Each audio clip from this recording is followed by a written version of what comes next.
Hello to everyone.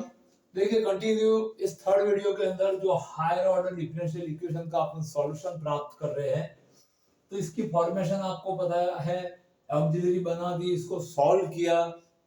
पिछले videos में आपने रियल और रेशनल रूट के बारे में कंसेप्ट पढ़ा, repeating root and non repeating root, मतलब इक्वल एंड अनइक्वल रूट।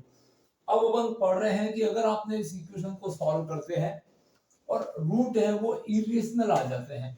पहले आपको ये पता होना चाहिए कि इरेशनल क्या होते हैं। रियल होते हैं irrational number, a plus minus root B type होते हैं। ये कॉन्जुगेट होते हैं। कॉन्जुगेट मतलब एक प्लस का वैल्यू होगा तो दूसरा माइनस का। जस्ट लाइक एक एग्जांपल के लिए अपन समझ सकते हैं, अगर एक वैल्यू 2 प्लस रूट 3 है तो इसका कॉन्जुगेट वैल्यू 2 माइनस रूट 3 ही होगा। ये हमेशा ध्यान रखिए। जो इरेशनल पार्ट है वो कॉन्जुगेट मतलब ऑपोजिट साइन में होता है। माइनस का प्लस कॉन्जुगेट है और प्लस का माइनस है। तो इस पैटर्न के आपको रूट मिलते हैं और आपको ये a plus minus root B type के रूट मिले सपोज, तो उसका CF है e की पावर ax। दैट मींस ये a वैल्यू जो होगा, ये a और b दोनों रियल है, रूट b भी रियल है, इसको इमेजिनरी मत मानना, इमेजिनरी अलग है, ये इरेशनल फॉर्म है। तो e की पावर ax c1, यहाँ पे एक नया फंक्शन यूज हुआ है। तो ध्यान रहे आपके 12th तक एनसीईआरटी के सिलेबस में इस प्रकार की वैल्यूज कभी काम में नहीं ली जाती। यहाँ पे एक स्मॉल h दिख रहा है, अकेला cos होता है, वो ट्रिग्नोमेट्रिकल है। सपोज यहाँ पे आपको लिखा हुआ होता cos bx, तो ये आपका ट्रिग्नोमेट्री का cos x है, cos bx है, cos थीटा है। क्लियर? बट यहाँ पे एक स्मॉल h है, ये बता रहा है, इसको पढ़ा जाता है cos of hyperbolic bx plus c2 sin hyperbolic bx।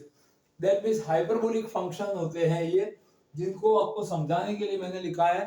इनका एक्सपोनेंट्स में दो फॉर्मूले पक्के याद रखिए, जब भी इससे रिलेटेड कोई प्रॉब्लम आती है।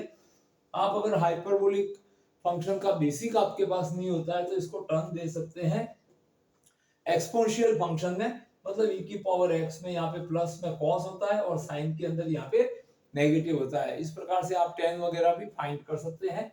इनको हाइपरबोलिक फंक्शन कहा जाता है बिकॉज ये दोनों कोऑर्डिनेट है वो हाइपरबोला के इक्वेशन को सेटिस्फाई करते हैं। दैट मींस ये हाइपरबोलिक फंक्शन होते हैं। अब आपने ये दो इस तरह का जो कॉन्जुगेट पेयर मिला उसके लिए आपने CF लिख दिया है। अब इसमें भी केस अपन है वापस वही पुरानी स्थिति, टू रूट्स आर इक्वल, दो कॉन्जुगेट रूट का युग्म मिल गया आपको a plus minus root B and a plus minus root B.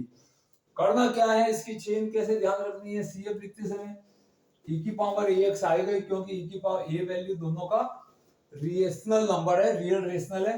Root B है वो रियल तो है बट इरेशनल है। तो जब ये रिपीटिंग रूट है, दो रूट रिपीट हो रहे हैं, तो यहाँ की चेन को ध्यान में लेना है।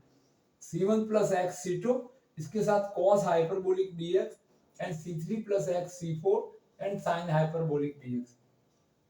यहाँ पे c1 cos हाइपरबोलिक था, इसके पास में एक x c2 भी लग जाता है, और इधर S same c3 plus x c4, और इसके आगे अगर और एक्स्ट्रा रूट अलग अलग चल रहे हैं, रियल रेशनल चल रहे हैं, तो उनके कॉन्सेप्ट के अकॉर्डिंग CF में आप ऐड करते जाइए।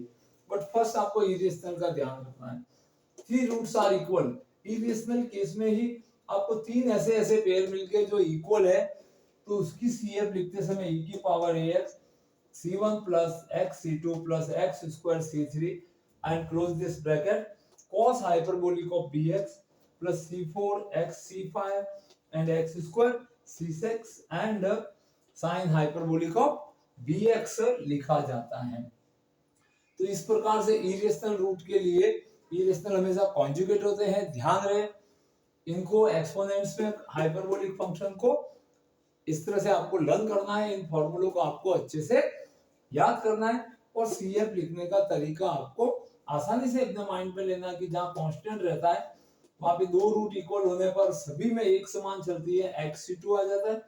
तीन इक्वल होने पर c1 plus x c2 plus x square x की पावर बढ़ती जाती है और एक कांस्टेंट ऐड हो जाता है, बाकी S same cos bx and sin hyperbolic bx है। तो ट्रिग्नोमेट्रिकल नहीं मानना है, ये हाइपरबोलिक फॉर्म में मैंने आपको इसका CF लिखना सिखाया है। अगर ऑर्डिनरी फॉर्म में लिखते तो भी वो चल जाता, जो अपने फर्स्ट केस में लिखा था उसमें फर्स्ट रूट आप a प्लस रूट बी को मान लेते, a प्लस रूट बी आपका फर्स्ट रूट m1 हो जाता और m2 है वो a माइनस रूट बी होता। और जो रियल और रेशनल का कंसेप्ट है उसमें m1 m2 की जगह अलग अलग डिस्टिंक्ट रूट की जगह वैल्यू रख के करते तो भी वो सही माना जाता है। बट जनरली आपको हाइपरबोलिक फंक्शन का भी यूज करना आना चाहिए, इसलिए मैंने यहाँ पे हाइपरबोलिक फंक्शन का यूज करके आपको थोड़ा सा तैयार कर रहे हैं। देखिए आपको एग्जाम के लिए इन फ्यूचर आप कंपटीशन देंगे तो वहां पे हाइपरबोलिक फंक्शन आपके सिलेबस में रहते हैं, तो इसके बारे में अलग से पढ़ना है तो हमारे चैनल पे एक वीडियो दिया हुआ है जहां पे आप हाइपरबोलिक फंक्शन को अच्छे से समझ सकते हैं। तो बने रहे हमारे चैनल पे। इसके बाद लास्ट केस अपन तीनों अवस्थाओं में पढ़ेंगे कॉन्जुगेट बट इमेजिनरी नंबर के लिए, ये रियल रूट्स के हैं। और अपन अब पढ़ेंगे a plus iota B form वाले रूट्स के लिए, ताकि वहां पे भी ये तीन केस पढ़ने पर आपको सभी प्रकार के सीएफ लिखने का आपको कॉन्फिडेंस बनेगा। तो बने रहे हमारे चैनल पे, और इसके अंदर जानकारी बढ़ाने के लिए चैनल को सब्सक्राइब नहीं किया तो सब्सक्राइब करिए और अपने फ्रेंड्स में अधिक से अधिक शेयर कीजिए। Thank you watching this video.